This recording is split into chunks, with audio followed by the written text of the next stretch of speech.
Hey guys, welcome back to my YouTube channel. So today we're going to be talking about a pretty hot topic, and that is how to find summer jobs as a DC college student. Now that it's summer, this topic is more of a reflection than anything, but I think I definitely learned a lot this past semester on how to find jobs here, and I want to share some of the tips I learned. So let's get into it. I find tip 4 particularly helpful, so make sure you stick around and hear that one. Tip number 1. Don't stop applying. So there are some key distinctions to make here. You never want to put your eggs in one basket. I'm sure that you are looking at very cool opportunities, things that you're really passionate about. But my first piece of advice is don't get attached to one specific job or organization. I did that very early on, just tried to go for it.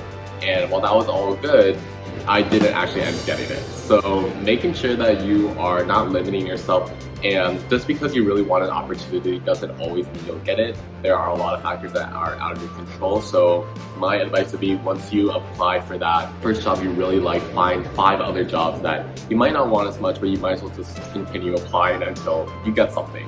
Basically, it seems pretty simple, but just keep applying until you get something. Okay, so this is gonna actually take a little bit, but I'm gonna count up every single opportunity I applied for this summer and give you guys the grand total of how many jobs I was actually applying for.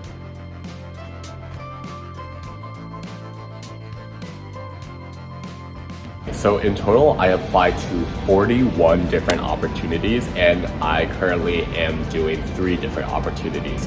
So that is a crazy statistic. That is less than 1/14 of what I applied for, or actually it's just a bit more than 1/14. So 1 job per 14 applications, and that is just my estimate, but as you can see, it's not easy to get jobs. Tip number 2, utilize your university or college's career services. So for me, that meant using Handshake a lot. Georgetown is very intertwined with Handshake.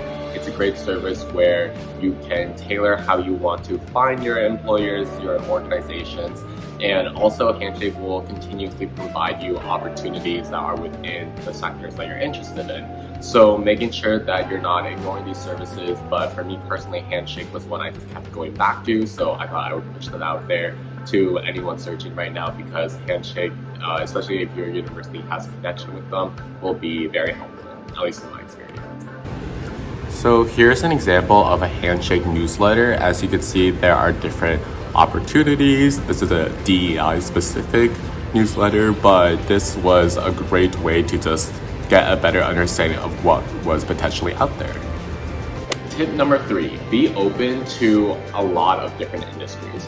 So some of you might be more interested in public sector work, some of you might be more interested in private sector work, and I would say that earlier on in university years, so your first, second year, maybe even 3rd or 4th, that distinction isn't as distinct as you might think, because there are so many opportunities that kind of intersect both the public and private sector. And even if you want to work in one sector after college, that doesn't mean that you can't have exposure to a different sector before that, and that's obviously the path that a lot of people take. What that means is a lot of organizations will kind of give you the experience or skills that will help you in the eventual sector that you want, even if they aren't directly tied to that.